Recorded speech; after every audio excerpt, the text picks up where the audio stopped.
जनता की लड़ाई यदि जनता के लिए लड़ा जाए, खुद कैरियर बनाने का अगर उद्देश्य नहीं है, खुद कैरियर बनाने का उद्देश्य है, तब तो खरीद बिक्री होगी। एक हाथ नोट दो, दूसरे हाथ वोट लो। अगर ये लड़ाई नहीं है, ये अगर जन आंदोलन का हिस्सा है, अगर आप समझते हैं कि इस देश में जो अभी चुप्पी है वो आने वाले भयानक तूफान का संकेत है, और आप बतौर सजग नागरिक उसमें इंटरवीन करना चाहते हैं, तो चुनाव आपके लिए कैरियर नहीं है। और जब कैरियर नहीं है तो वो जन आंदोलन कैसे बने, उसको बनाने में अगर आप कामयाब होते हैं तो रिसोर्स का प्रॉब्लम नहीं होता है। ये मैं खुद चुनाव लड़ करके मैंने ये देखा है। ये बात सही है कि आप मुकाबला नहीं कर पाएंगे। मसलन टीवी आप कहाँ से ख़रीद लेंगे, अखबार आप कहाँ से ख़रीद लेंगे, उसके बाद जो है चुनाव अधिकारियों को आप कहाँ से ख़रीदेंगे हैं, और जो जनप्रतिनिधि हैं, एमपी तो एक जनप्रतिनिधि होता है, इसके अलावा भी जो जनप्रतिनिधि हैं उनको आप कहाँ से ख़रीदेंगे। तो ख़रीद फरोख्त ही यदि करना है तो फिर चुनाव क्यों लड़ना है, फिर भाजपा के खिलाफ़ क्यों चुनाव लड़ना है, फिर भाजपा में ही जा कर के चुनाव लड़ा जाए। नहीं मूल बात तो ये है ना कि वो फिल्म है ना बैटमैन वाली, जिसमें वो कहता है, वो जो जोकर होता है कि मैंने तुम्हारे सबसे काबिल आदमी को अपने जैसा बना दिया। तो वही अगर हम हो गए तो फिर लड़ाई किस बात की है।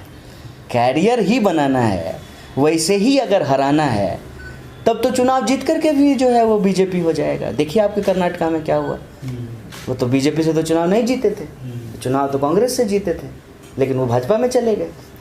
फिर अब कहाँ कहाँ रोकेंगे आप, जो है लोगों का दिमाग हैक होने से रोकेंगे हैं, कि आप जो है ईवीएम हैक होने से रोकेंगे, कि जो है आप सीएम हैक होने से रोकेंगे, पीएम हैक होने से रोकेंगे।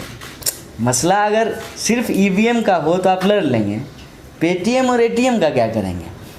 अभी बिहार के विधानसभा के चुनाव आ रहे हैं, क्या उसमें लड़ने की कोई कोशिश है आपकी? नहीं, मैं तो नहीं लड़ रहा हूँ चुनाव व्यक्तिगत तौर पे, लेकिन अगर आप सामूहिक लड़ाई की बात करेंगे, कलेक्टिव बैटल और फाइट की बात करेंगे, तो निश्चित तौर पे हमारे साथ के कुछ लोग चुनाव लड़ेंगे।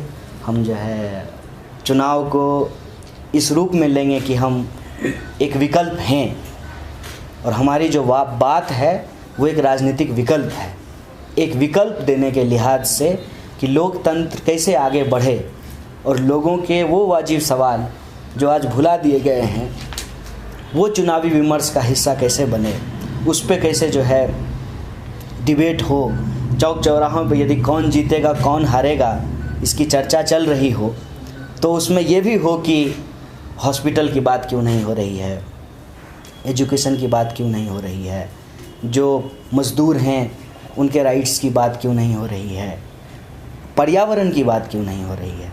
अब आने वाले समय में कि कई शहर इस देश के वो पानी के बिना हो जाएंगे, उसकी चर्चा क्यों नहीं हो रही है। तो इस विकल्प के साथ हम होंगे चुनाव में, और ये भी कोशिश करेंगे कि इन मुद्दों पे जिनकी सहमति हो उनके साथ एक यूनाइटेड फ्रंट भी बने।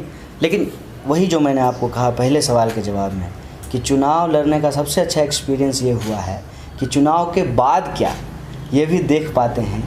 तो एक जो सबसे नई बात पता चली है, यूनाइटेड फ्रंट सिर्फ चुनाव में नहीं बनेगा, चुनाव के पहले बनेगा और चुनाव के बाद भी रहेगा।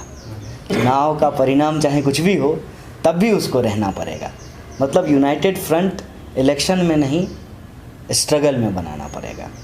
मोर्चा जो बनाने का प्रयास है वो महज चुनावी तालमेल नहीं है, दो तुम्हारा दो हमारा मिला के चार कर लेते हैं, ये नहीं। फिर दो तुम्हारा दो तुम हमारा मिला के जो चार करेंगे ना, उसमें से दो निकल लेगा जिसको कहीं और इंटरेस्ट दिखेगा।